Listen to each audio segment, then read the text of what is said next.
주님께서 펼치신 이 아름다운 세상을 기억하시면서 감사함을 함께 예배로 나아가겠습니다. 다 같이 꽃들도 찬양하심으로 함께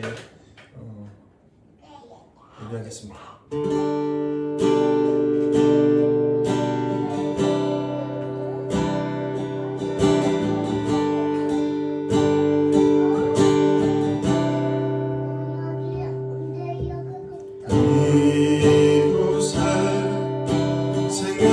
솟아나 눈물 훌쩍 지나갈 때에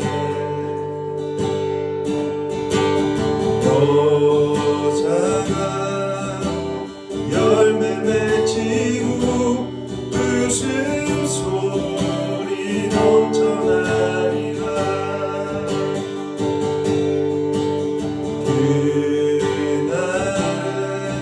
하늘이 열리고 모든 이가 보게 되리라. 마침내 꽃들이 피고 영광의 주가 오시리라. 꽃들로 흐름도 바람도 넓은 바다로 찬양하라 찬양하라 예수를. 하늘이 울리며 노래해 나의 영혼아 은혜의 주 은혜의 주 은혜의 주. 꽃들로 흐름도 바람도 넓은 바다로 찬양하라 찬양하라 예수를. 하늘을 울리며 노래해 나의 영혼아 은혜의 주 은혜의 주 은혜의 주. 한 마음으로 주 앞에 나아가며 기도하며 나가겠습니다.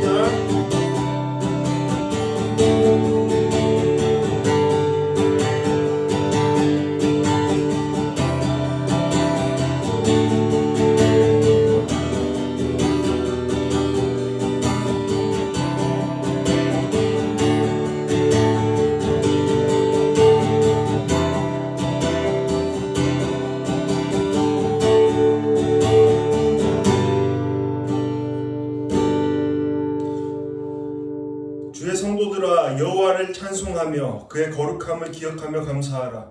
그의 노염은 잠깐이요 그의 은총은 평생이로다. 저녁에는 울음이 깃들지라도 아침에는 기쁨이 오리로다. 아멘. 우리에게 기쁨과 구용의 강물을 나의 살 때에 주님 찬양.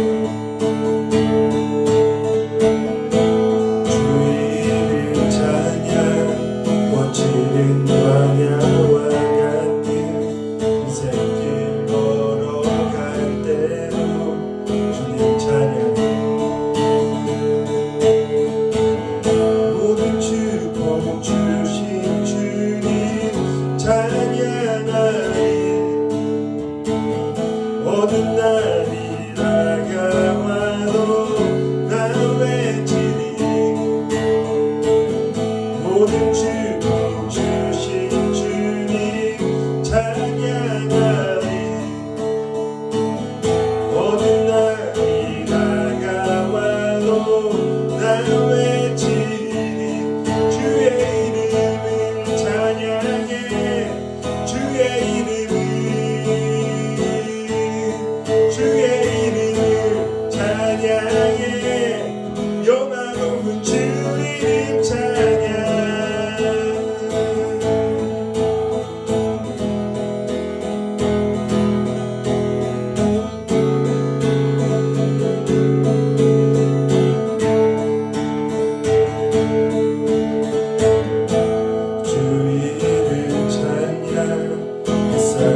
나를 비추고 만물이 새롭게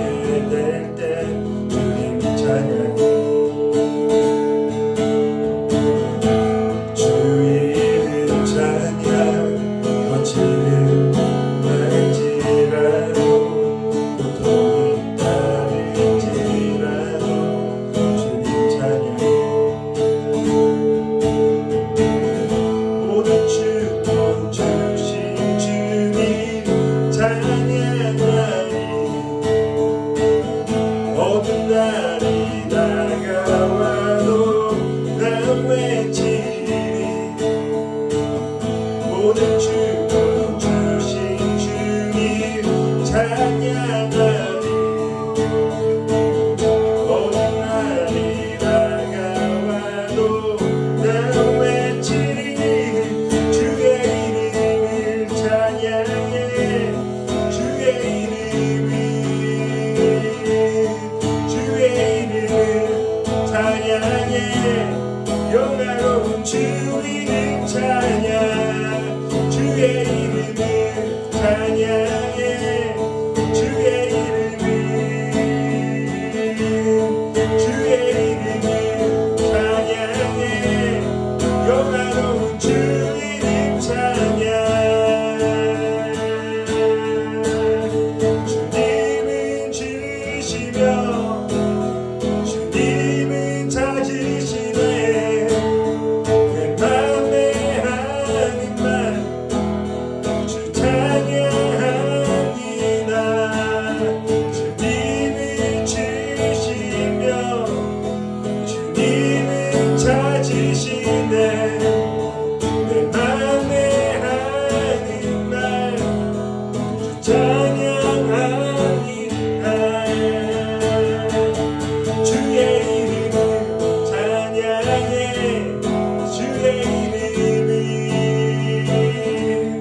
주의 이름을 찬양해 영화로운 주 이름 찬양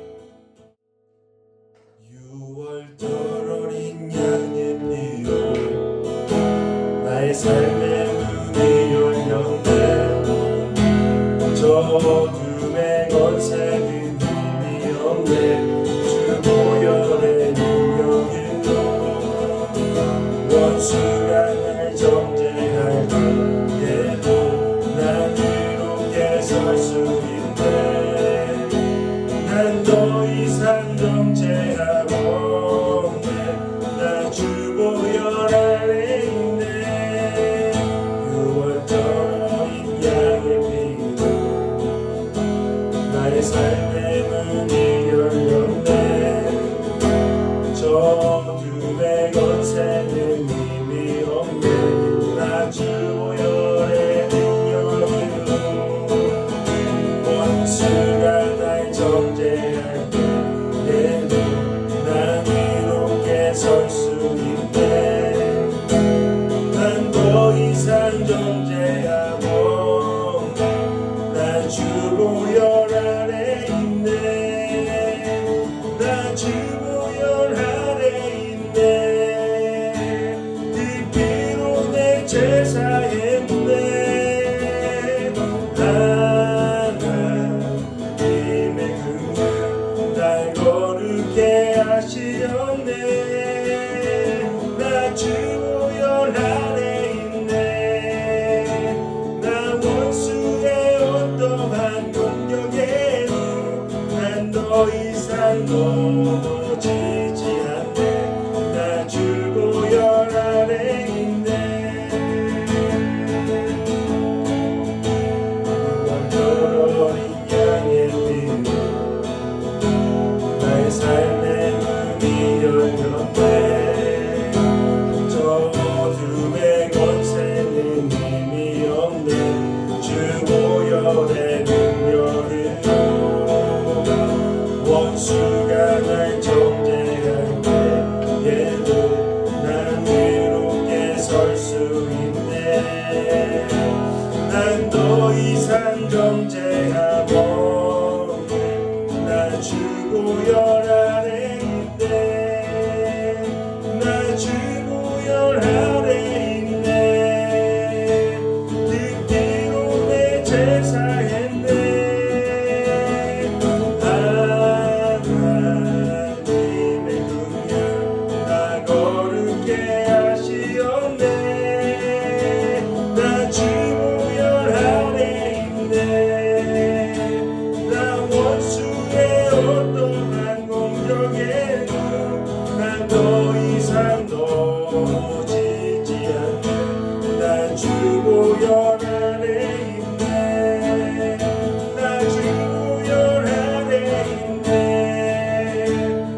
하신 하나님 주께 감사드리사 날 위해 이 땅에 오신 독생자 예수 날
주의 영광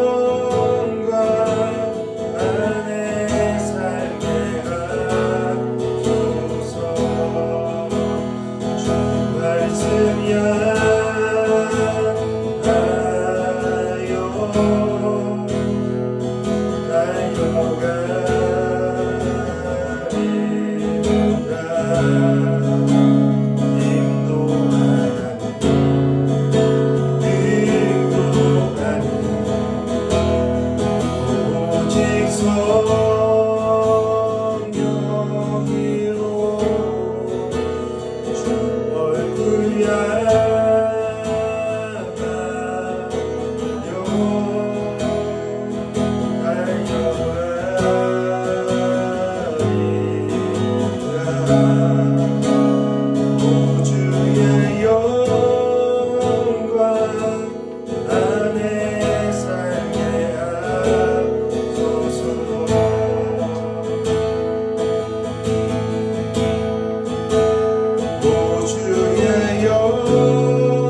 이 시간 다 같이 준비한 예물 하나님께 올려드리겠습니다.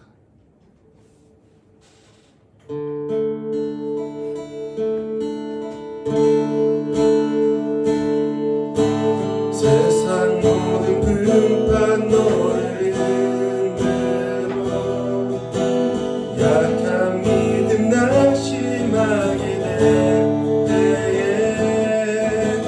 내려두신 주의 복을 세어라. 주의 크신 복을 내가 알리라. 받은 복을 세어보아. 크신 복을 내가 알리라. 받은 복을 세어보아라. 주의 크신 복을 내가 알리라. 세상의 신걱정을 들고 십자가를 등에 지고 나갈 때 주가 내게 주신 복을 세어라. 두려움 없이 찬송하리라. 받은 복을 세어보아라.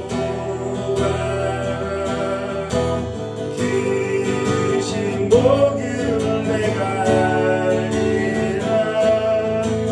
받은 복을 세어보아라. 주의 크신 복을 내가 알리라. 세상 것에 너의 어깨 박을 때 주만 믿고 낙심하지 마라. 전사들이 너를 보아리니 염려 없이 한만 보고 나가라. 받은 복을 세어보아라.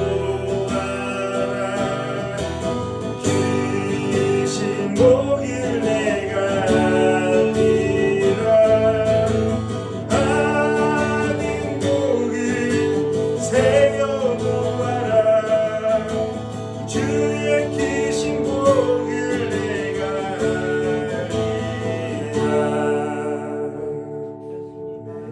아멘. 사도신경으로 우리의 신앙을 고백하겠습니다. 나는 전능하신 아버지 하나님 천지의 창조주를 믿습니다. 나는 그의 유일하신 아들 우리 주 예수 그리스도를 믿습니다. 그는 성령으로 잉태되어 동정녀 마리아에게서 나시고 본디오 빌라도에게 고난을 받아 십자가에 못 박혀 죽으시고 장사된 지 사흘 만에 죽은 자 가운데서 다시 살아나셨으며 그가 전능하신 아버지 하나님 우편에 앉아 계시다가 거기로부터 살아있는 자와 죽은 자를 심판하러 오십니다. 나는 성경을 믿으며 거룩한 공교회와 성도의 교제와 죄를 용서받는 것과 몸의 부활과 영생을 믿습니다. 아멘. 광고 드리겠습니다. 교회 소식 드리겠습니다. 네, 뭐 별다른 소식은 없고요. 네, 잘 지내셨죠? 네, 건강하시고요. 감기 조심하시고 날씨 추운데 일교차가 차이가 많은데 감기 조심하시고 건강 조심하시고 항상 기쁜 일 가득하시기를 바랍니다. 그리고 11월 달에는 추수감사주일이 있습니다. 그래서 그것을 추수감사주일을 앞두고 항상 감사에 대해서 좀 더 우리가 기억해보는 그런 시간 가졌으면 좋겠습니다. 유튜브 그 기도하는 거에 있어서 좀 많이 고민이 돼서 아직 안 올리고 있어요. 왜냐면 그걸 현장 예배를 찍어갖고서 올릴까 아니면 가정에서 드리는 예배를 찍어서 올릴까 그런 고민들이 있습니다. 그래서 그 고민이 끝나면 이제 올려서 같이 기도하는 시간 또한 함께 갖도록 하겠습니다. 네, 우리 함께 인사 나누겠습니다. 사랑합니다. 축복합니다. 반갑습니다. 이 시간 다 같이 주님께서 우리 가운데 주신 말씀 함께 보겠습니다. 누가복음 17장 17절에서 19절까지의 말씀입니다. 누가복음 17장 17절에서 19절까지의 말씀.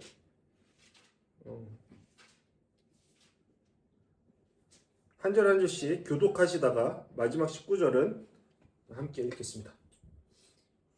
예수께서 물으셨습니다. 10명이 깨끗해지지 않았느냐? 그런데 9명은 어디 있느냐? 이 이방 사람 말고는 하나님께 영광을 돌리려고 제대로 한 사람이 없단 말이냐? 함께 하시겠습니다. 그리고 예수께서 그에게 말씀하셨습니다. 일어나 가거라. 내 믿음이 너를 구원했다. 아멘. 네, 오늘은 믿음에 대해서 다시 한번 여러분과 함께 말씀을 나누고자 합니다. 최근에 그 제이크 질레나이가 지랄렌이 아니라 질레나이가 다살림이라는 배우 이 두 사람이 주연한 더 커버넌트라는 영화를 봤습니다. 영단어 커버넌트는 약속, 언약, 맹세, 계약 등을 의미하는데 이러한 제목이 이 영화에 고스란히 담겨져 있습니다.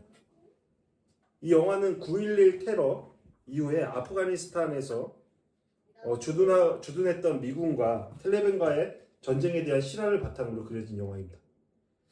질레날은 미군 육군 특수부대 존 킨리 상사 역을 맡았고, 다살림은 미국 이민 비자를 준다는 약속을 받고 고용된 5만여 명의 통역관 중 한 명인 아프가니스탄 태생의 아메드 압둘라로 나옵니다.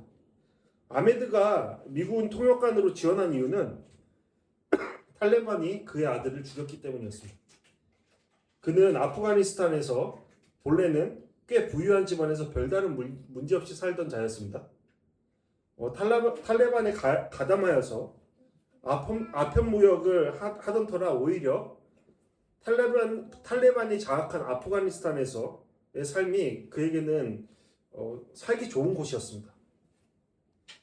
그러나 아들이 그들로 인해서 죽임을 당한 그날 이후 그는 탈레반에 돌아섰고 탈레반의 적군이었던 미군의 통역관으로 협조하면서 이 일을 통해 미 시민권을 받고 이민을 계획했습니다.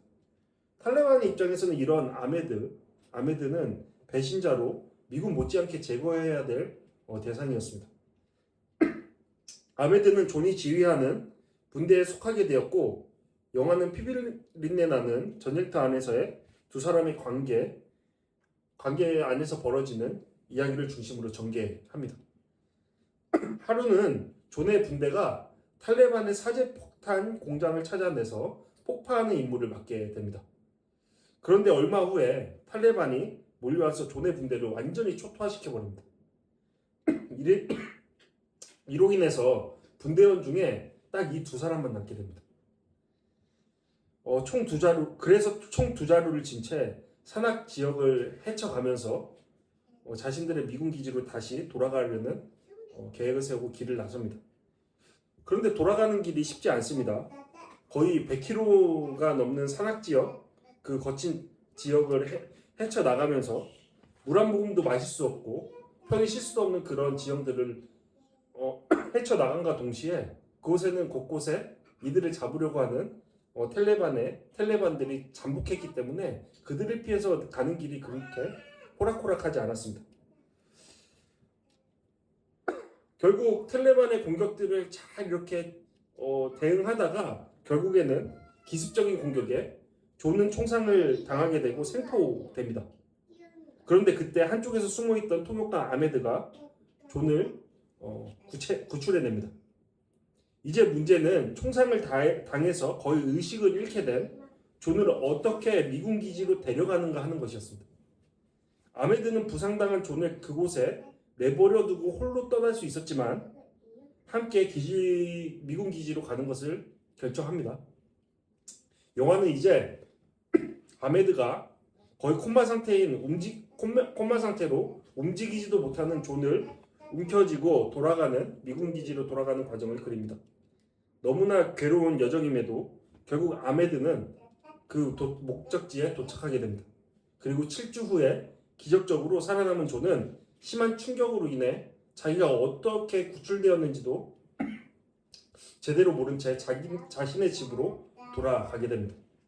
그렇게 살아 돌아온 존은 자신을 기다린 가족들과 함께 시간을 보내면서 그러면서도 한편으로는 마음속 깊은 곳에 자리하는 죄책감으로 인해 고통스러운 시간을 보내게 됩니다. 자신을 살려준 아메드에 대한 생각 때문이었습니다. 서서히 기억을 되찾아가면서 그 고통은 더해가는데 여전히 아프간에 남아있을 아메드와 그의 가족이 탈레반의 표적이 되어서 미국 비자를 받지 못하고 미국으로 가지 않으면 이민 가지 않으면 초저금이 되어 줄 것이 뻔하다는 그러한 생각 때문에 더 그러한 고통의 시간들을 보내게 됩니다. 아메드가 탈레반의 세력권을 뚫었기 때문에 그는 탈레반의 입장에 있어서 더욱더 제거해야 될 1순위 제거 대상이 되었습니다.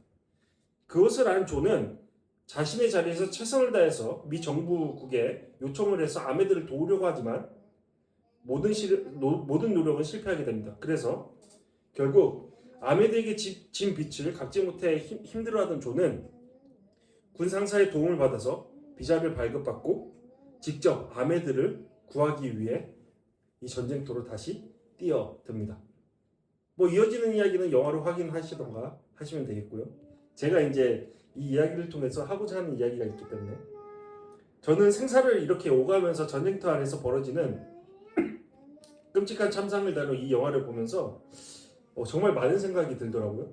그러면서도 존이 다시 자신의 생명을 바쳐서 전쟁터로 다시 돌아갈 수 있는 동력이 무엇이었을까에 대해 생각해 봤습니다. 쉽지 않은 결정이었겠죠. 너무나 어려운 결정이었을 겁니다. 다시 생사의 불확실한 상황 속에 놓이게 될 것이 뻔했기 때문이고 자신을 걱정하는 가족들과도 생이별해야 됐을 것이 뻔했기 때문입니다. 이것이 지어낸 이야기가 아니라 실제 있었던 이야기라는 것에 더욱더 우리는 많은 생각을 하게 됩니다. 그럼에도 존이 다시 그곳으로 돌아간 것은 무엇보다 생명을 다해 자신을 구해준 아메드에 대한 기억 때문이었을 겁니다. 존은 배은망덕한 모습으로 자기 혼자 편안한 삶을 살 수 없었던 것이죠.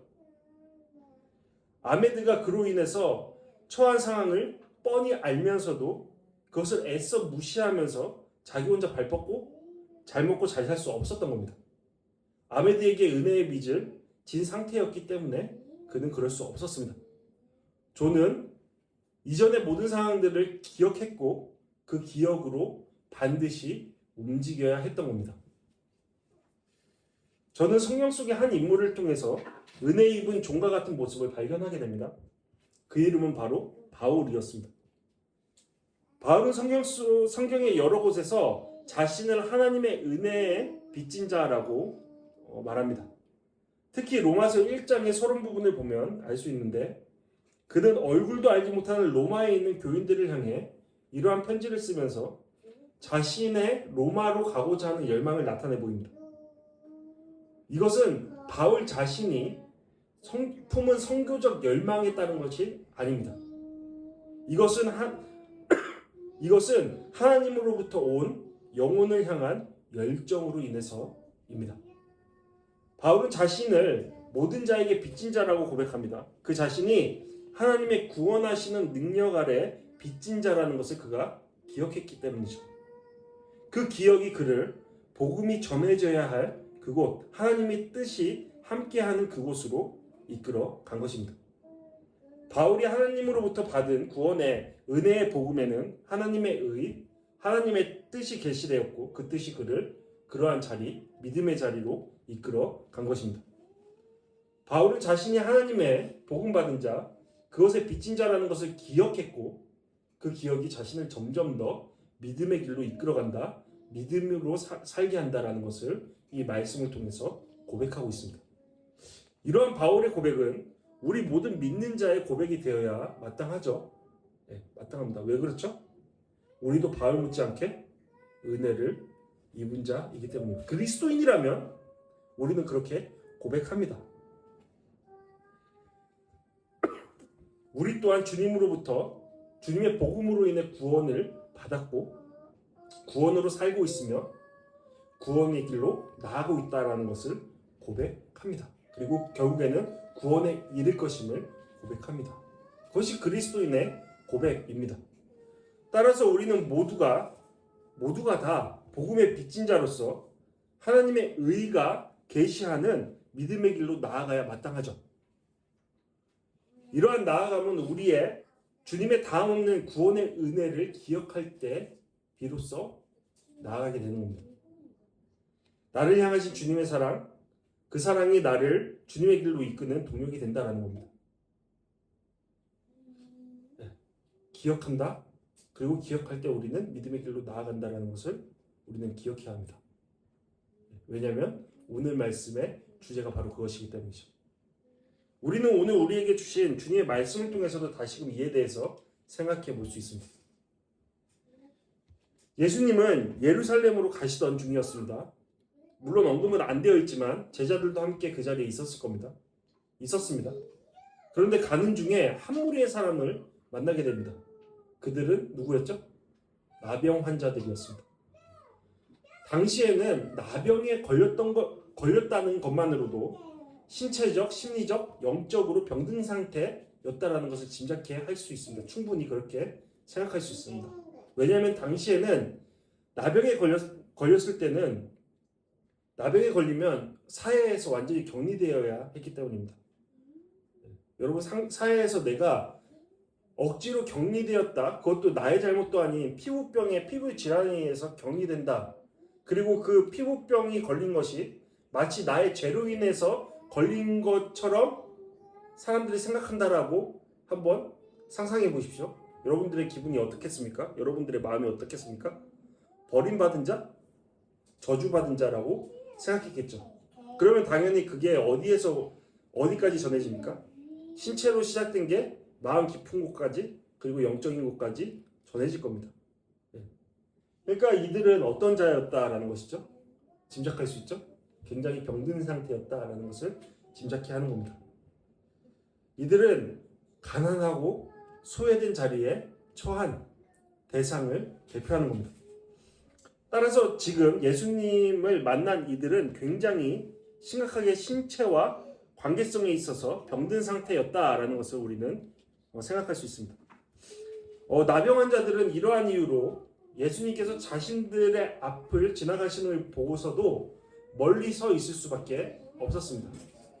여러분 다른 복음서에서 이런 말씀들을 보면 많은 무리들이 예수님을 둘러싸고 가까이 가려고 애쓰는 모습들을 발견하게 되는데 이들은 그러한 마음이 있었을지언정 그럴 수 없었습니다.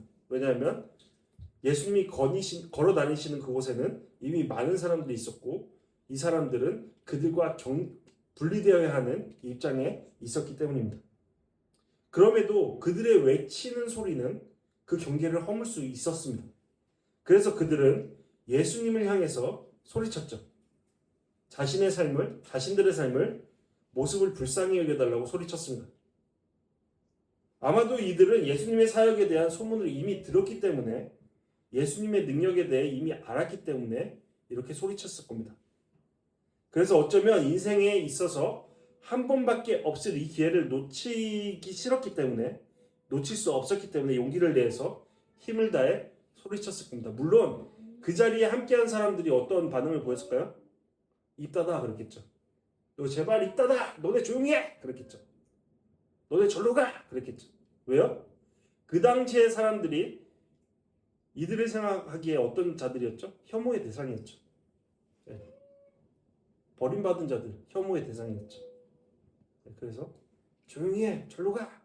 저기 찌그러져 있어! 뭐 그런 식으로 돼 있겠죠. 네. 현 시대에도 그런 경우가 참 많죠. 네.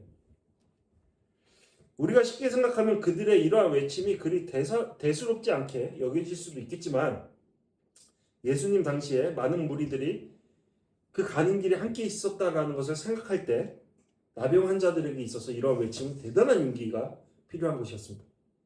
많은 이들이 무시하고 거부하는 눈초리와 판단, 그로 인해서 이미 그들 내면 안에 뿌리 깊게 박힌 자리한 낮은 자존감의 한계를 넘어서 그들은 외쳐야 했기 때문이죠. 어쩌면 지난주에 언급된 600년이나 지난 뿌리 내린 뽕나무에 뽑힌 만큼이나 그들의 내면에는 자신들을 스스로를 향한 저주의 마음이 깃들어져 있을 겁니다. 그럼에도 그들이 정말이지 너무나 절실했기 때문에 지금의 자신의 비참한 상태, 고통의 상태에서 벗어나고 싶었기 때문에 그렇게 힘을 내서 용기를 내었습니다. 절실하며 믿음의 시작은 바로 여기서 시작되는 것이죠. 그들의 절실함이 전해졌는지 예수님은 가던 길을 멈추고 그들을 보십니다. 그러시고는 그들의 외침에 깊이 공감하시면서 말씀하시죠. 제사장들에게 가서 너희 몸을 보여라. 예수님의 이러한 말씀은 그들의 지난 고통을 치유해 주시겠다라는 말씀과 다르지 않습니다. 왜냐하면 율법의 규정에 따라서 나병으로부터 깨끗해진 사람은 자신의 몸을 제사장에게 보여줘야 했기 때문이죠. 그러면 제사장들은 그것을 통해 그 환자를 다시 사회 안으로 들어올 수 있도록 판단했습니다. 따라서 우리가 생각해 볼 때 나병 환자 자신이 완전히 회복되지 않은 상태에서 제사장을 찾아갈까요? 안 찾아갈까요? 찾아갈 수 없죠. 찾아갈 수 없습니다. 완전히 스스로도 판단하기에 어떠한 곳에도 피부의 질환이 보이지 않을 때 그는 깨끗해졌을 때 찾아갈 겁니다. 그렇게 예수님께서 제사장을 찾아가라라는 이런 말씀은 그들의 요청에 응답하시겠다라는, 그들을 불쌍히 여기셔서 회복해 주시겠다라는 말씀과 다름이 없는 것입니다.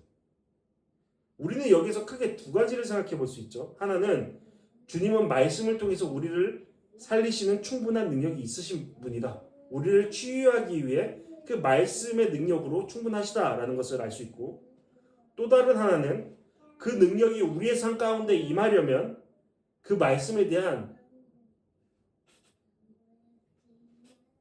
절실한 부르짖음과 동시에 그 말씀에 대한 순종이 우리 편에서 있어야 된다는 겁니다. 이 믿음은 어느 누구에게나 쉽지 않은 믿음입니다. 앞서 믿음이 겨자씨 한 알만큼만 있어도 라고 예수님께서 말씀하셨는데 정말 이는 크기는 작지만 행하기 어려운 믿음이죠. 그 믿음은 우리의 상식, 마음과 감정, 경험을 넘어서는 것이기 때문입니다. 네. 사실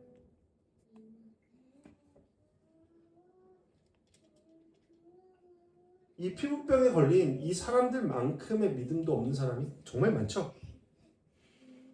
그렇게 여기에서 10명의 나병 환자에게도 이제 커다란 숙제가 생긴 겁니다. 그들의 생각을 넘어서서 주님의 말씀에 따라야만 바로 이 결과를 얻을 수 있었던 겁니다. 그러니까 제사장에게 가서 너의 몸을 보여라 라는 이 말씀을 듣고 길을 나서야만 이러한 결과를 볼 수 있을 겁니다. 있었던 겁니다. 이해되시죠? 그러면 나병 환자 입장에서 어떨까요? 이 말씀을 들었을 때 지금 당장 몸이 변한 게 아닙니다. 몸이 치유가 된 게 아닙니다. 그런 상태에서 떠나야 됩니다. 갈 것인가 말 것인가, 갈 것인가 말 것인가. 네. 그것에 대해서 결정해야 될 것이죠. 너무나 다행스럽게도 그들은 그 믿음의 길을 떠났습니다. 한 걸음씩 나아갔고 결국 길을 가는 도중에 그들의 심각한 병이 한순간에 치유되는 역사를 경험하게 됩니다. 이러한 몸의 치유의 결과는 그들의 마음에 오래 묵은 병까지도 한순간에 치유하는 결과가 됐을 것이다 라고 우리는 생각해 볼 수 있습니다. 네, 그들은 완전히 회복되었습니다. 무엇으로요? 그들이 주님에 대한 울부짖음과 그 울부짖음에 대한 주님의 응답을 통해서 그리고 더불어서 그 응답 가운데 순종함을 통해서 자, 이야기는 이렇게 해피엔딩으로 끝나는 것 같지만 끝나지 않습니다. 왜죠? 더 중요한 것이 남아있기 때문이죠. 말씀에서 말하고자 하는 것은 이 내용이 아닙니다. 우리 대부분 아마도 이러한 상황을, 앞의 상황을 가장 원할 것이죠. 나의 부족함을, 나의 필요를, 나의 고통을 치유하시는, 채워주시는 하나님에 대해서 우리는 원하기 때문이죠. 이런 삶이 반복되기를 원하죠.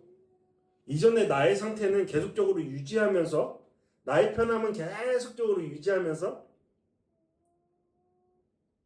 어떠한 요구도 받지 않은 상태에서 나의 요구가 들어지는 그러한 상황들을 원하죠. 예수님의 변모 사건을 경험했던 예수님의 제자들 베드로, 야고보, 요한도 마찬가지였죠. 그들은 신비로운 그러한 변화산에서 계속 남아있기를 원했습니다. 왜죠? 그 신비로움이 좋아서요. 그 영적인 상태가 너무 좋아서요. 그런데 그 자리는 그들의 자리가 아니었던 거죠. 그들은 땅으로 내려가야 마땅했죠. 하나님의 세계에서는 그런 일은 없습니다. 많은 사람들이 그것을 오해하고 마치 하나님의 세계가 하나님께서 원하시는 세계가 그거라고 착각하는데 그렇지 않습니다. 하나님의 세계는 우리가 생각하는 그런 구름 위에 둥둥 떠다니는 삶이 아니라 땅 아래에서의 실제 삶 속에서의 믿음의 삶입니다. 분명 성경은 은혜를 입은 그 이후의 상황이 더 중요하다는 것을 이야기합니다. 왜냐하면 그 다음을 통해서 우리는 우리의 믿음이 구원에 이르렀다는 것이 증명되기 때문이죠. 예수님께서 오신 목적이 바로 이 때문이죠. 무엇이요? 우리가 구원받기 위한 것. 우리가 세상적으로 잘되고 세상적으로 복받고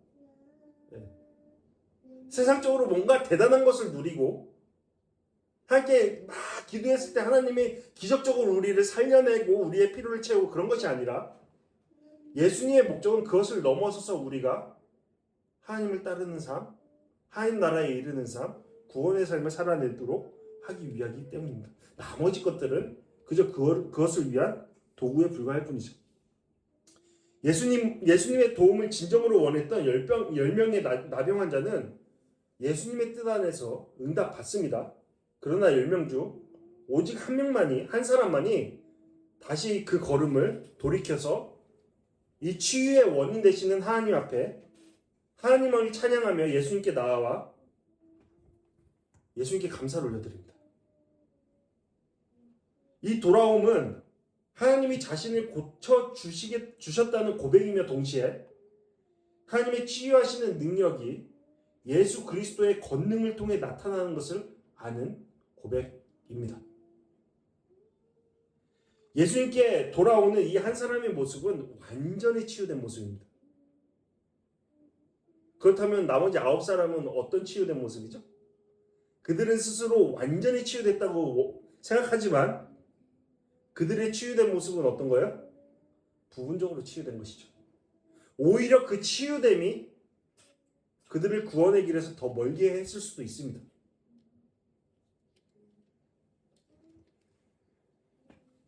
흥미로운 것은 이 돌아온 그 한 사람이 사마리아 사람이었다라는 것이죠. 이방인이었다, 외국인이었다라는 겁니다. 이는 당시로서는 매우 충격적인 내용입니다. 유대인들 입장에서 사마리아인들은 신앙적으로 저급하고 그래서 하나님의 구원의 약속에 멀어져 있는 사람이라고 판단되었기 때문이죠. 반면에 여기에서는 분명히 언급되진 않지만 그렇다고 충분히 짐작할 수 있는 나머지 9명은 유대인들이었습니다. 그런데 오히려 그들은 어떻게 했죠? 배은망덕한 모습을 보입니다. 그들은 각자 제 갈 길로 간 것이죠. 예수님은 이런 10사람의 모습에 의문을 제기하십니다. 10명이 치유되었는데 나머지 9명은 어디에 있는가? 이 외국인 말고 이 치유의 결과로 인해 하나님께 영광 돌리려 돌아오는 사람이 없는가? 라고 말입니다. 예수님의 이런 말씀은 그들은 은혜를 입고도 왜 찬양할 줄 모르는가? 감사할 줄도 모르는가? 왜 치유의 원인인 하나님과 예수님을 높이지 못하는가? 라는 질문인 겁니다. 나머지 9사람이 되돌아오지 않은 것은 지극히 개인적인 사정에 의해서였을 겁니다. 자기를 위한 결정이었던 것이죠. 물론 그들도 알았겠죠. 다만 애써서 그 은혜의 이유를 무시하면서 자신의 길로 나아갔던 겁니다. 가령 그들이 예수님을 통해서 치유됐다는 것이 확인되면 자신들이 예수님과 관계된 것이 알려지면 예수님을 멀리하고자 하는 유대 주류 세계에서 또다시 멀어질 수 있다는 것을 그들이 지레짐작했을 수도 있고 한편으로는 그동안 멀리 격리됨으로써 떨어져 있던 가족들이 보고 싶어서 갔을 수도 있고 그러나 이 모든 것은 어떤 것이죠?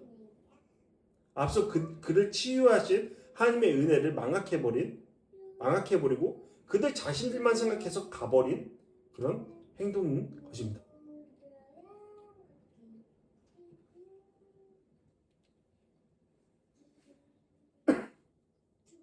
그들의 길은 결국에는 분명한 것은 하나님의 길과 다른 길이었다라는 겁니다. 이러한 내용은 우리 가운데 뭘 전해줄까요? 우리한테 무엇을 이야기하고 있을까요? 그것을 생각해 봐야겠죠. 사람들은 흔히 우리의 믿음에 대해서 너무나 쉽게 생각합니다. 그래서 우리가 쉽게 생각하는 그 믿음으로 구원을 생각합니다. 그런데 이 말씀에서 이야기하는 것은 무엇이죠? 너희들이 마치 너희 스스로 하나님의 은혜를 입었다라고 판단할지라도 실제 그러한 상황들이 너희 가운데 있을지라도 너희들의 은혜 입은 다음의 모습이 이 사마리아 사람과 같지 않으면 너희들의 그러한 은혜 입음은 구원과 상관없을 수 있다라는 것을 말씀하시는 겁니다.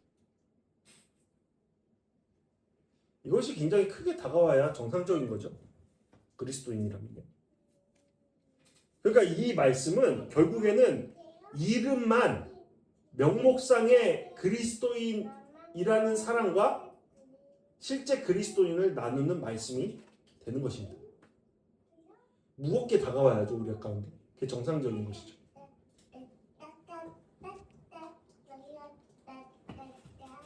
사실 요한복음 말씀에도 분명히 이 말씀이 제시되어 있습니다. 이 말씀은 요한복음 서론 부분에 해당하는 것인데 이 말씀을 보면 우리가 분명히 알 수 있듯이 주님의 은혜의 빛은 모든 사람을 향해서 비추었다라고 나타나 있죠. 이거는 뭐예요? 예수 그리스도의 복음이 모든 사람 각자에게 전해진다라는 말씀입니다. 각자의 형편에 맞게, 각자의 사고에 맞게, 각자의 느낌에 맞게 주님은 분명히 그의 복음을 제시하신다라는 겁니다.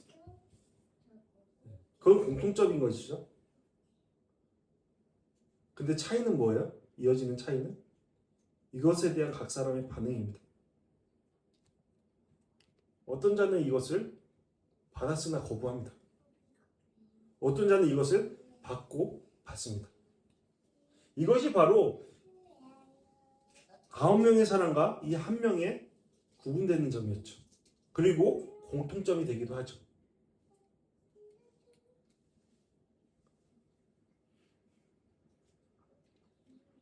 여러분, 만약에요, 생각해 보세요. 만약에 우리가 하나님의 은혜를 각자 입었다고 치자고요. 그렇게 인정하지 않아도. 자, 모두가 입었어요. 근데 이 말씀에 따라서 생각해 볼 때, 우리가 입었는데, 어떤 사람은 뭐 남이 생각하기에 크게 입었고, 어떤 사람은 남이 생각하기에 조금만 입었어요. 근데 그것이 중요한 게 아니라, 각 사람의 반응이 달라요. 어떤 사람은 그 은혜를 입고도 그냥 자기 마음대로 살아가고, 어떤 사람은 그 은혜가 너무 감사해서 더욱더 하나님 앞에 나아가요.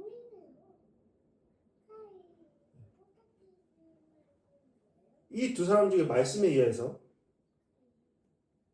이 두 사람 중에 구원받은 믿음은 어떤 믿음일까요? 네. 응답하는 믿음이 구원받은 믿음이죠. 응답 없는 건 뭐예요? 그렇다면 반대로 우리 되게 싫어하는 말이지만 응답 없는 거, 행함 없는 건 뭐예요? 은혜를 받는 공통점이 있잖아요. 근데 이 말씀을 보면 은혜를 받는 게 구원에 이르는 길은 아니라고 얘기하잖아요. 믿음은 아니라고 얘기하잖아요. 그러면 그 차이점에서 우리는 차이를 발견해야겠죠. 응답하지 않는다는 건 구원이 없다라는 거예요. 나는 충분한 하나님의 빛을 받았음에도 불구하고 거기에 올바로 응답하지 않는다는 것은 받았으나 받지 않은 거나 다름이 없다라는 거예요. 그거는 뭐라는 거예요? 구원이 없다라는 것이죠. 오히려 더 악한 상태가 된다라는 것을 의미하는 것이죠. 성경 속에 계속 나타나고 있는 말씀입니다. 그래서 따라서 제가 적어놨죠. 행함 없는 믿음은 죽은 것이다. 또한 응답 없는 믿음, 감사 없는 믿음 또한 죽은 것이다. 그러니까 우리가 하나님의 은혜를 받고 거기에 대해서 올바로 행하지 않는다면, 그 삶이 변화되어서 나타나지 않는다면, 우리의 생각과 감정과 판단과 모든 삶의 이후의 경험들이 달라지지 않는다면 우리는 믿지 않는 것이죠. 고로 행함 없는 믿음은 죽은 것이고 구원도 없는 것이죠. 우리는 이 말씀 아래서 우리를 점검해 봐야 되는 것이죠. 자꾸 이상한 소리 하지 말고요. 그렇죠? 뭐 내가 하나님만 믿으면, 내 입으로 그냥 하나님만 믿으면은 우리는 구원받는 자다, 이상한 소리 하지 말고요. 말씀을 통해서 우리 보자고요. 뭐 칭의 좋아요, 칭의. 근데 생각해 보세요. 하나님께서 의롭다 여기시고 우리는 믿음을 얻는다, 거기에는 우리의 어떠한 작용도 없다, 우리는 우리의 어떠한 행함으로 믿음을 부여받는 거, 복음 구원을 받는 것이 좋다고요. 근데 그것을 어떻게 증명해 보일 거냐고요. 왜? 행해서 증명해 보이는 거예요. 결국에는 우리의 믿음을 판단할 수 있는 그 증거는 뭐예요? 네, 행함이죠. 그러니까 행함이 없다면, 우리의 삶에 어떠한 변화도 없고 움직임도 없다면 우리는 믿지 않는 겁니다. 네, 이걸로 판단해야 되죠. 그래서 우리는 이 말씀을 통해서 생각해 봐야 돼요. 다시 한번요. 여러분, 회개가 무슨 뜻이죠? 다시 생각해 보다가 회개예요. 다시 생각해 보다. 다시 생각해 봐야 되는 거예요. 우리는 사마리아인의 자리에 서 있는가? 아니면 이 나머지 9명의 자리에 서 있는가? 우리는 어느 길로 향하고 있는가? 그것에 대해서 생각해 봐야 되죠. 그것에 대해서 생각해 보는 게 우리가 시간을 낭비하지 않을 수 있는 어떤 기준이 되는 거죠. 내 삶이 은혜를 받고도 거기에 대해서 응답하지 않는 삶으로 계속 이어지는데, 굳이 내가 그러한 삶을 추구하면서 중요한 시간을 쏟아내면서 이렇게 살아갈 이유가 있을까요? 그러지 않기로 결정해버렸는데 이미. 그렇게 허비할 필요 없죠.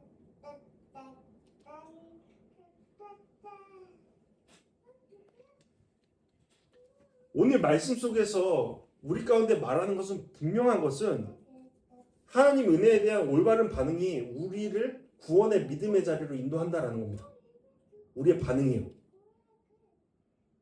이것은 지난주 말씀에서 예수님께 믿음을 더해달라던 제자들의 요청에 대한 답이 되는 것이죠. 주님의 놀라운 은혜를 우리 가운데 이미 보여셨고 이제는 우리가 믿음을 통해서 그 은혜 입은 자라는 것에 답을 해 나가야 된다. 그것이 우리의 믿음을 확장하는 방법이다라는 겁니다. 한마디로 참된 믿음은 은혜 받은 자리에서 있는 것이 아니라 은혜 받은 이후에 예수 그리스도의 길을 따르는 자리에 있다라는 겁니다. 그것이 믿음이라는 것이죠.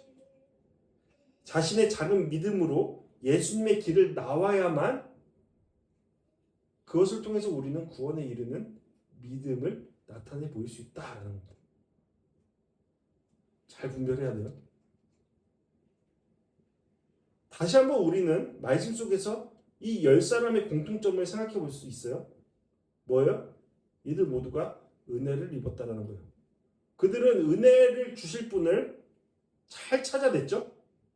그래서 자신의 열심과 절실함을 통해서 그분의 어떠한 은혜를 얻어냈습니다. 이것만 해도 우리는 믿음이라고 얘기하지만 성경은 그렇게 얘기하지 않습니다. 성경은 어디에서 믿음을 얘기한다고요? 오스기니스가 이렇게 얘기합니다. 기독교의 믿음은 다른 모둠의 믿음이 끝나는 곳에서 시작된다. 예수님은 자신에게 하나님이 필요함을 아는 자들은 복되다고 선포하셨다. 이 이야기만 읽어보면 사실 모든 10사람이 구원에 이르는 믿음 가운데 있다라고 생각할 수 있어요. 근데 이어서 이 책에서 이렇게 얘기합니다. 이 첫걸음이 없이는 시작도 없다. 그러니까 모든 믿음의 존재를 거부하고 하나님만을 믿는 그 자리로 나와야지만 우리의 믿음의 길이 시작되는데 그러한 첫걸음이 없이는 시작도 없다. 저 시작이 없겠죠. 네. 우리가 은혜를 입어야지 믿음으로 나갈 수 있으니까. 모든 자들은 결국 믿어 그리스도인이 될 때 그는 기억의 사람, 특별한 감사의 사람이 된다. 비슷하지만 다른 말을 하고 있죠. 여기에서 이어지는 이 문장은 누구를 지칭하는 거예요? 사마리아 사람과 같은 길을 걷는 자를 지칭하는 겁니다. 저는 100%이 말에 대해서 동의하고 있습니다. 어떻게 이러한 삶이 안 나타날 수 있을까? 그것이 오히려 더 불가능하다라고 이야기할 수 있습니다. 그렇게 말하고 싶어요. 아까 영화를 예를 들었죠. 어떻게 그가 사람이라면 자기를 100m 동안 자신의 목숨을 바쳐서 콤마 상태인 자신을 끌어서 생명을 구해준 그 사람을 잊어버리고 애써 잊어버리고 버려버리고 자기 혼자 행복한 나날을 보낼 수 있을까? 가능한가요? 네, 가능하죠. 어떤 사람이요? 배은망덕한 인간이요. 네.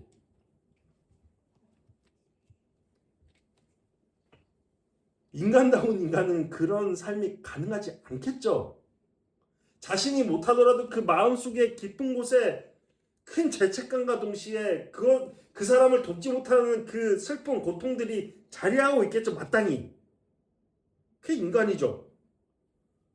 물론 인간 아닌 사람들이 너무나 많아서 문제지만 하나님의 은혜 입은 자도 당연히 이러한 모습이 나타나겠죠. 그러니까 우리는 이것을 통해서 뭘 증명하는 거야? 우리의 구원받은 믿음을 증명하는 겁니다. 뭘 통해서요? 감사를 통해서요. 근데 그 감사는 어디에서 온다고요? 기억을 통해서요. 성경에서 기억이라는 주제는 그 쌍둥이 진리인 감사와 더불어 믿음과 불가분에 떨어질 수 없는 관계다. 믿음의 사람은 기억하는 사람이고 기억하는 사람은 감사하는 사람이다. 반면에 믿지 않는 불신은 기억이 짧을 뿐 아니라 감사를 모른다. 저 여기에서 딱 갈리는 겁니다. 우리의 차이는. 하나님의 은혜는 모두가 받습니다. 그러나 그 은혜를 모르느냐, 그 은혜를 주시는 분을 모르느냐, 아느냐, 망각하느냐, 그 차이에 있다라는 것이죠. 저는 이 말씀이 여기에도 적용된다고 봐요. 우리가 예전에도 이야기했지만 좋은 땅과 나머지 땅의 차이는 무엇인가? 기억하느냐, 기억하지 않느냐. 그러므로 감사하느냐, 감사하지 않느냐가 차이인 것이죠. 열매 맺는 삶은 어떻게 이루어질까? 기억하느냐 기억하지 않느냐. 무엇을요? 하나님께서 내게 주신 은혜요. 적절한 비유인지 모르겠어요. 저는 매일과 같이 커피를 내려 마시거든요. 좋은 원두를 이렇게 수소문해서 찾아서 정말 그 마시는 커피를 마시려고 노력합니다. 커피를 좋아하거든요. 그러다 보니까 서재 옆에 항상 물바지를 이렇게 갖다 놔요. 트레이를. 커피를 내리고 나서 주방으로 가서 물 버리는 게 너무 귀찮아서 그 짧은 방에서. 그래서 이제 서재에다가 두는데, 그런데 최근 한 달여 동안 그 물을 버리지 않았어요. 뭐 물이 엄청 많은 것도 아니었고 조금 있었는데 버려야지 하면서 미뤄뒀어요. 그런데 어느 날 너무 오랫동안 방치했다는 생각에 트레이를 주방으로 옮겼습니다. 그리고 그것을 씻으려고 하는데 오랜 시간이 걸려서 깜짝 놀랐어요. 당연한 이야기인데 그곳에 하얀 유충들이 여러 마리 기어다니고 있는 거예요. 오우, 끔찍한 거예요. 너무 놀라서 세제와 소독약을 막 동원해갖고 막 빡빡 닦았어요. 말리고 소독하고. 그 이후로 제가 어떻게 했을까요? 무조건 닦죠. 왜요? 커피를 마시지 말던가, 커피를 마시고 그 물을 거기다 놓으려면, 그 편함을 내가 선택한다면 벌레를 허용하지 말아야죠. 그래서 계속 닦는 겁니다. 왜요? 두면 어떻게 돼요? 똑같이 되니까요. 제가 왜 이 말을 하는지 아시는가요? 여러분, 우리가 은혜를 기억한다라는 것은 뭘까요? 저는 크게 두 가지라고 생각해요. 첫 번째는 내가 은혜를 입지 않았을 때 그 전의 상황을 기억한다는 것이고, 두 번째는 내가 은혜 받음으로 변화된 삶에 대해서 기억한다는 것이죠. 그것을 기억하지 못할 때 우리는 어떻게 사는 거예요? 이렇게 살아가는 겁니다. 우리는 이런 삶을 살아가는 삶을 누구라고 하죠? 성경에서는 미련한 자라고 이야기하지만 다른 말로 정신 나갔다, 미쳤다라고 이야기하죠. 왜요? 여러분, 개가 토한 것을 도로 먹는 것과 같은 삶을 살아가는 사람들이 참 많죠? 지어진 데를 또 짓고 또 짓고 또 짓고 회복되고 또 짓고 회복되고 또 짓고, 우리의 삶의 이야기 아닙니까? 근데 이 이야기는 사실 오랜 배은망덕의 역사를 가진 이스라엘의 이야기이기도 하고, 그 이스라엘과 함께 그 결을 따라 살아가는 우리의 이야기이기도 하죠. 여러분, 이스라엘 백성들이 어땠나요? 이집트의 이야기를 하나 둘까요? 이집트에서 430년 동안 압제를 당하면서 그들이 울부짖었죠. 하나님을 향해. 하나님께서 그 말씀을 들으시고 모세를 통해서 그들을 너무나 놀라운 방법으로 그곳에 재앙을 놓으심으로 그들을 이집트 땅에서 구출해냅니다. 그런데 그들이 구출되자마자 보였던 행동들이 뭐였어요? 뭔가 원망과 불평들. 물이 없어요. 고기가 없어요. 배고파요. 우리가 다시 그곳으로 돌아갔어야 되는. 우리가 거기에 있었을 때는 이렇게 불행하지 않았는데. 그 이야기를 계속합니다. 계속. 그러다가 하나님한테 좀 혼나고 하나님의 은혜를 받고 또 기뻐하다가 또 그러고 왜요? 왜? 배가 불러서요. 배가 따시니까 그때는 달라지는 거예요. 또 그리고 배가 좀 굶주리니까 또 달라지고요. 그런 역사의 반복들 아닙니까? 이스라엘 역사가 끊임없이 이어지는 게 암흑기든 포로기든 계속 이어지잖아요. 근데 이 이야기가 어디까지 전해지는 거예요? 우리까지 전해지는 거죠.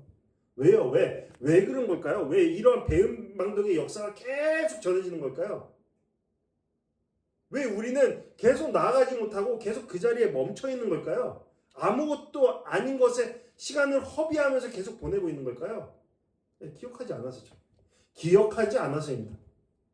결국 기억하지 않는다는 것은 뭐예요? 오늘 말씀의 핵심입니다. 우리를 믿음의 자리로, 믿음의 길로 나아가지 못하게 만드는 겁니다.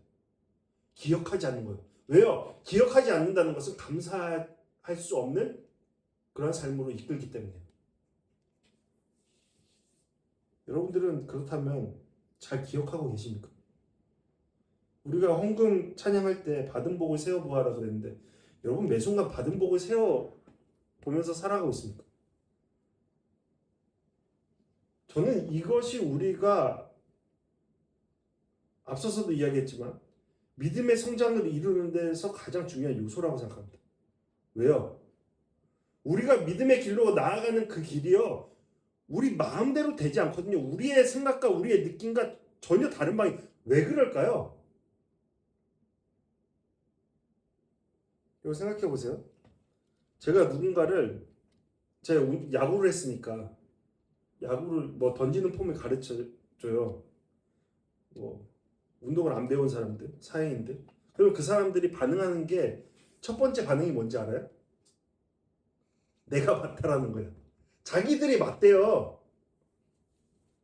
그래서 처음에는 그 가르침을 듣는 것처럼 하다가 나중에는 여기저기 막 정보를 끌어다가 자기가 맞다는 이유를 막 들으려고 해요. 그리고 나중에는 어떻게 되냐면 당신이 틀렸어요 그래요. 정말 틀렸을까요? 아니죠. 그 사람 수준에서 보기에는 틀린 것이 되는 거죠. 왜요? 그 사람은 그것만 바라볼 수 있잖아요. 근데 전문가 입장에서는 그렇게 하는 거는 결국에는 어깨가 고장나고 몸이 고장나는 방법인데 결과는 어떻게 될까요? 그렇게 하는 사람은 결국에는 고장나죠. 왜요? 그 수준에서 판단하기에 전문가의 의견이 싫거든요. 몸도 안 따라주고요. 그런 거예요. 그런 거. 그러니까 우리 가운데 뭐가 필요한 거예요? 감사함으로 하나님의 은혜 받은 자라는 거. 그러니까 은혜 받은 그 자리에 뭐가 있는 거예요? 왜 우리는 은혜 받을 수 있어요? 아까 그 오스기니스가 얘기하잖아요. 우리의 믿음의 시작은 뭐라고 해요? 모든 다른 믿음을 거부하고 그 자리에 하나님을 향한 믿음만이 서는 그 자리가 믿음의 시작이라고 얘기하잖아요. 나는 틀렸어요. 나는 무능해요. 나는 무지해요. 그 자리가 은혜의 자리라니까요. 여기 문둥병자 여기 봐요. 이 외치는 자들. 나에게는 희망이 없어요. 나에게는 소망이 없어요. 내가 할 수 없어요. 그 고백을 통해서 은혜를 받은 거잖아요. 그게 시작점이었잖아요. 그러면 나머지 길은 뭘 통해서 이루어져야 합당해요. 나는 틀렸습니다. 나를 이끄시는 분만 옳습니다라는 그 고백 가운데 이루어져야 돼. 그게 어디서부터 시작되는 거예요? 기억으로부터 시작되는 거죠. 그러니까 우리가 기억하지 않는다는 것은 감사를 잃을 뿐만 아니라 이 감사를 잃는다는 것은 또 뭐예요? 길을 완전히 벗어나는 이유가 된다는 거예요. 따라서 우리는 오늘 말씀을 통해서 다시 한번 생각해야 돼요. 우리는 기억하는 존재인가?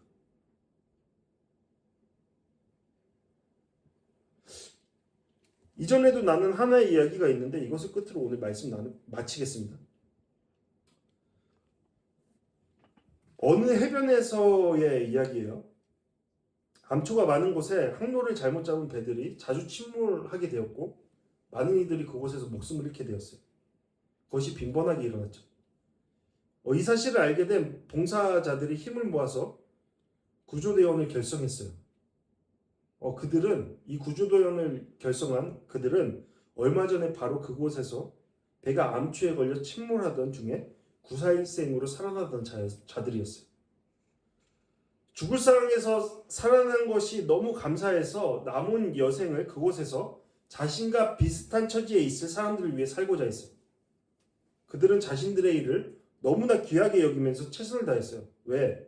그들의 작은 헌신으로 인해서 사람의 생명이 구해진다 라는 것을 생각하니 너무나 보람이 있었던 것이죠. 너무 감사한 일이죠. 그래서 그들은 낮과 밤을 가리지 않고 사람을 살리는 그 일을 해내요. 이로 인해서 도움을 받은 사람들 또한 자기를 구해준 그 은혜가 너무 감사해서 함께 그곳에 머물면서 구조활동을 함께 하는 거예요. 돈을 지원하기도 하고 실제로 뛰기도 하고. 그러자 구조대원들이 더 막강해져 가죠. 점점 늘어나는 겁니다. 그러던 어느 날이었어요.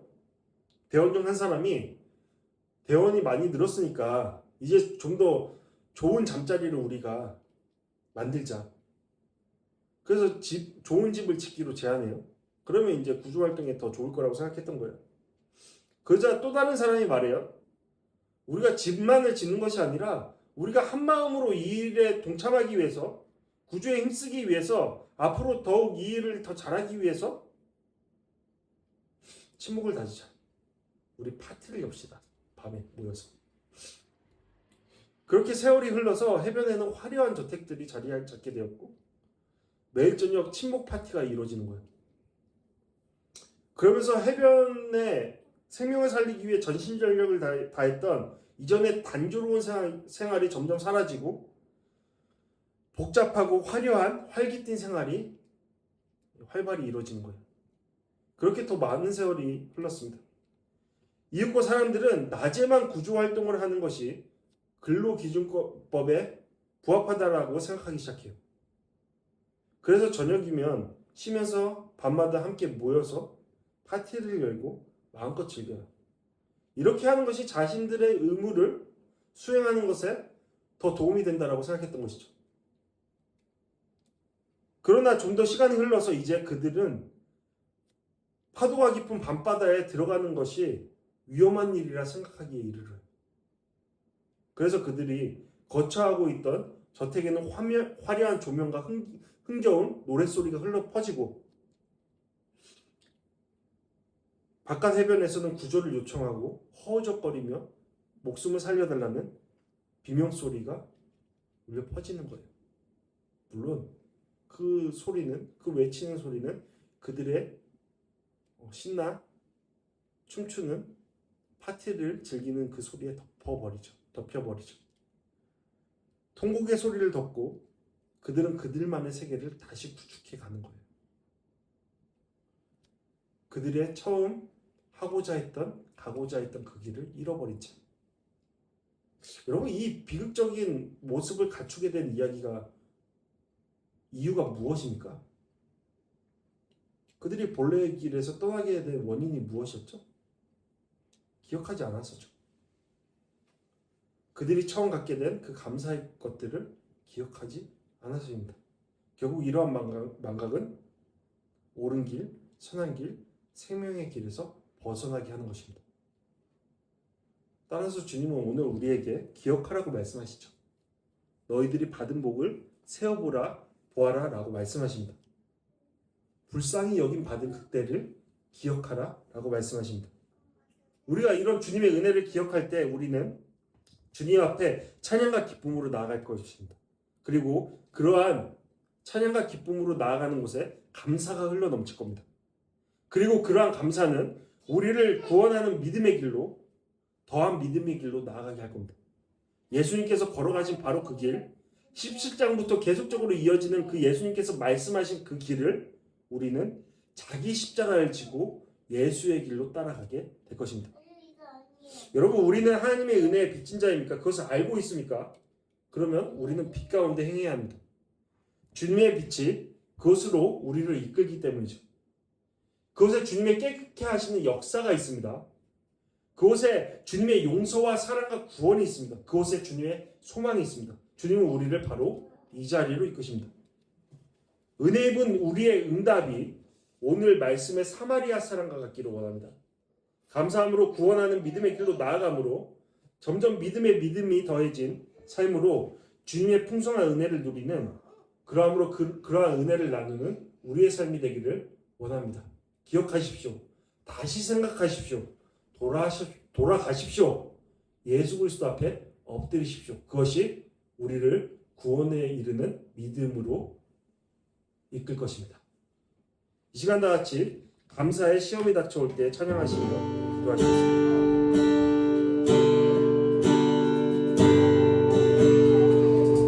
감사해 시험이 닥쳐올 때에 주께서 인도하시니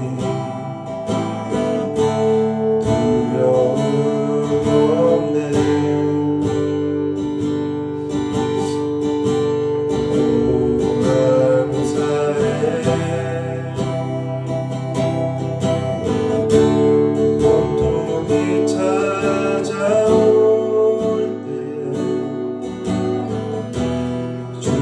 주께서 지켜주시니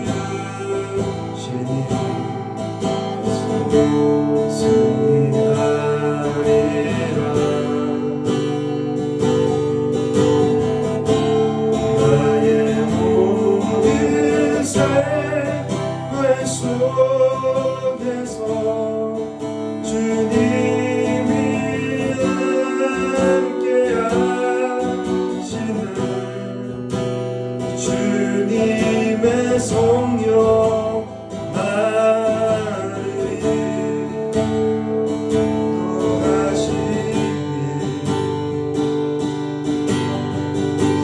시험이 나를 찾아온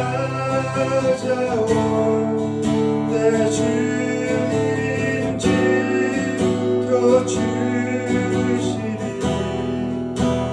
주님의 성령 나를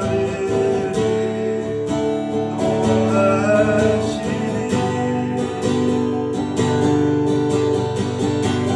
나의 모든 생의 속에서 주님이 함께하시는 주님의 성령 나를 인도하시니 시험이 나를 찾아온 내 주님 지켜주시니 주님의 성령 나를 인도하시네. 함께 지켜주신 말씀으로 함께 기도하며 나가겠습니다.